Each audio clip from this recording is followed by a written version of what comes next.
Perhaps more than any other line, Gucci has come to represent the heart and soul of quote-unquote ghetto fabulous fashion. That look epitomized by hip-hop artists and glitterati that combines the rough edges of the street with flashy designer style. Proponents such as Mary J. Blige and Sean Combs weren't so much polished as they were spit-shined. But now, ghetto fabulous is sounding a bit old and not quite so splendid, as rappers such as Eminem bask in the spotlight and dress like they just walked off the midnight shift at the auto plant. Ghetto fabulous has lost its luster. Ugh, as if.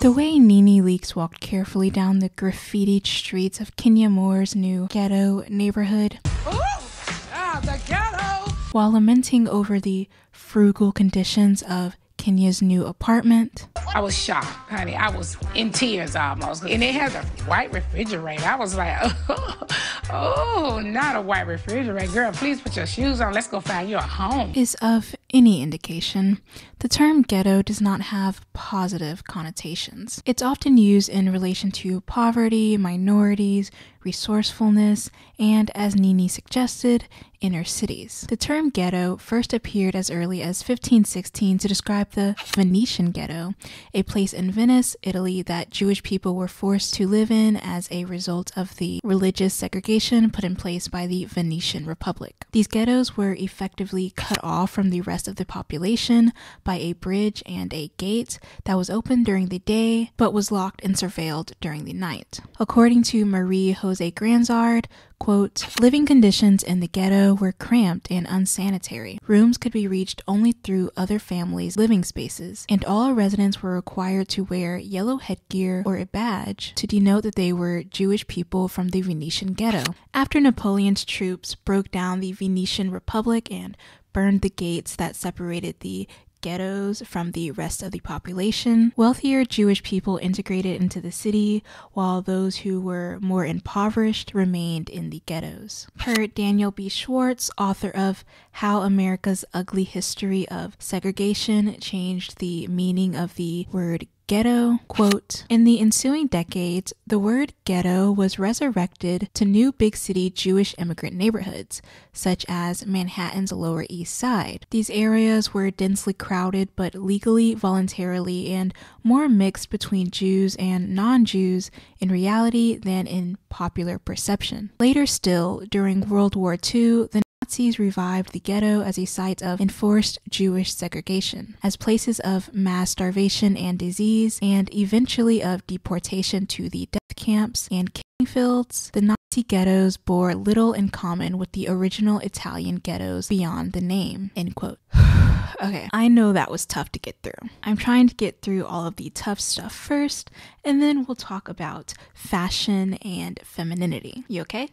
You need water or break or anything? Because now we're going to be moving on to American Black ghettos, and it's not a walk in a park. It's more like a walk through the perfume department in that one SpongeBob episode, except every spritz of perfume is actually just racism.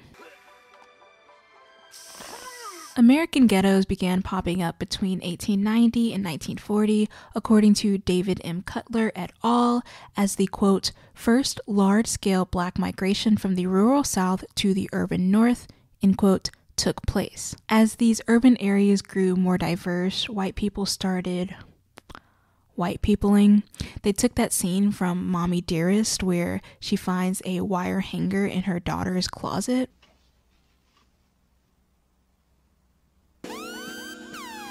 And when they saw a whole bunch of black people moving in next door, they were in shambles. Anyways, they moved up and on out of there and settled into growing suburban areas. That isn't to say they didn't defend their urban white neighborhoods to the best of their racist ability before they moved. They actually fought tooth and nail to drive black people and other immigrants out of their cities, but eventually favored the less dense populated suburbs. According to the National Low-Income Housing Coalition, quote, the federal government encouraged whites to move to suburbs by constructing federal highways and providing white families low-interest mortgages for homes in car-centric, less dense neighborhoods. Racist residential segregation policies like redlining, housing discrimination, and racially restrictive covenants limited opportunities for people of color to follow the same path. End quote. So a form of neighborhood segregation was born, where white people lived in sprawling suburban areas with little to no minorities.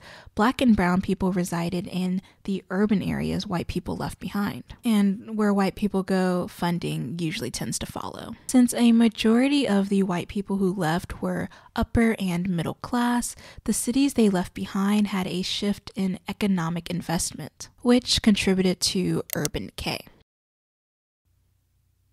No, I mean this urban decay. Urban decay occurs when urban areas like cities that used to function perfectly fine fall into disrepair or decrepitude. Buildings are abandoned, corporations flee, leading unemployment rates to skyrocket, and poverty swallows the populace whole. When people are divested in and have no other means of obtaining necessities, crime is usually considered more beneficial than it is not. Thus, the divested, graffitied, white refrigerator having ghettos, like the one Nene walks through in Real Housewives of Atlanta, are born. I always hate going in there. We made it through. You got through the toughest parts.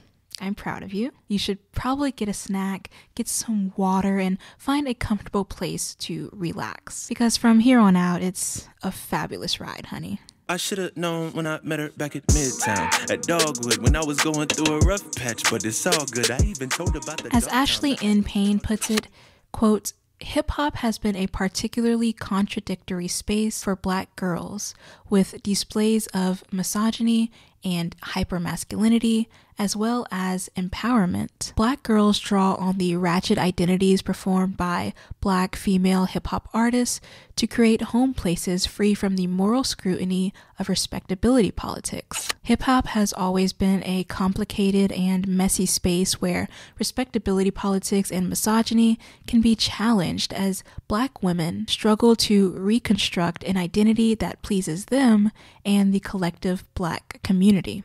End quote. In short, for many of us, Black girlhood can be defined by hip-hop and by the space it has allowed us to exist within, despite the clear instances of misogynoir and misogyny in general that populates it, especially in the 1990s. Popular female rappers at the time, or femcs as Shamika Sanders refers to them as, like Queen Latifah and MC Lyte, were known for their neutral approach to fashion. They wore backwards caps and loose clothing, and Lyte had an unforgettable roller set mullet going on in the 80s. The world of female hip-hop was essentially defined by this way of dress, until Lil' Kim happened. With the release of her debut album Hardcore in November of 1996, Lil' Kim ushered in a complete overhaul of the female rap landscape. Though her predecessors were definitely stylish and killing it in their own right, Lil' Kim incorporated something unheard of in the genre,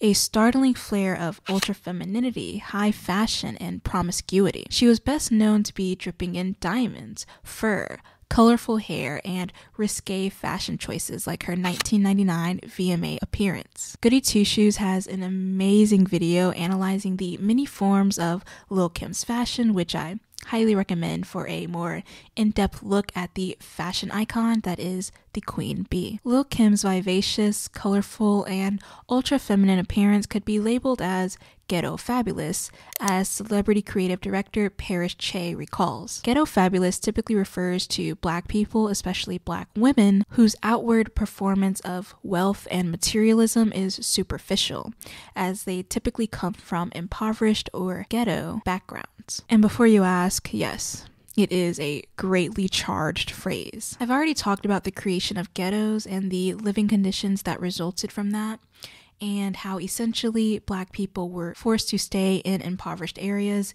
even if they could afford to move to white-dominated places like the suburbs because of mortgage discrimination and redlining at the time. In a way, the ghetto fabulous lifestyle was born out of this non-consensual poverty. Black youth living in urban settings were more or less trying to outrun their socioeconomic situation by performing glitz and glamour. Or if you want to look at it another way, Black youth were using what resources they had around. Some staples of the quote-unquote ghetto fabulous look are usually found in your local hair store. Clear lip gloss, lip liners, vibrant wigs, bamboo earrings, and they're all pretty much inexpensive. Therefore, you can have the glitz and the glamour on a low budget. If you look at the definition of ghetto fabulous on notoriously annoying sites like Urban Dictionary, you get something along the lines of this. Being on food stamps, Section 8, and welfare, you have your nails and hair done in the latest weave, a large Gucci purse, you give your man your food stamp card to slide so he can say he takes care of you. He has on Jordans that you brought him, and your kids are walking around barefoot with a heavy diaper. End quote. Gotta love Urban Dictionary. In a way, the phrase ghetto fabulous is reminiscent of other negatively charged stereotypes for Black women like the welfare queen and unbelievable in 2021. No.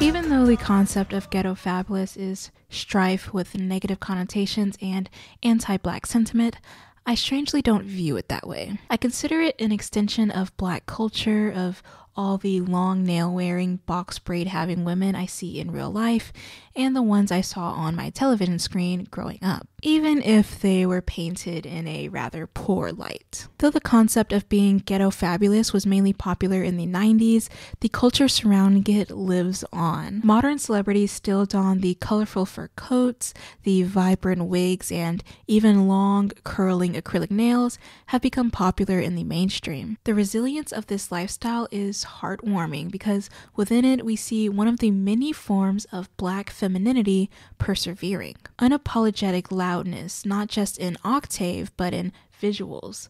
Lots and lots of glamour, bling, diamonds, and rings. We see what society has deemed ratchet or ghetto becoming unforgettable identities and trailblazing moments. We see the rise of the modern ghetto fabulous woman, and she serves as a protest to conformity, respectability, and the suffocating European feminine ideals that society tries to push on her. In a world that has tried time and time again to stamp out the brightness of these sorts of Black women, the ones who boldly go against traditional ideas of femininity, their likeness lives on, almost defiantly. Another definition of ghetto fabulous provided by Uptown Records founder Andre Harrell describes it as a mixture of, quote, lowbrow and high-end clothing and accessories like Louis Vuitton with Timberland boots, end quote. Now, what makes a piece of clothing or accessory lowbrow in the fashion world? Yes, Shania?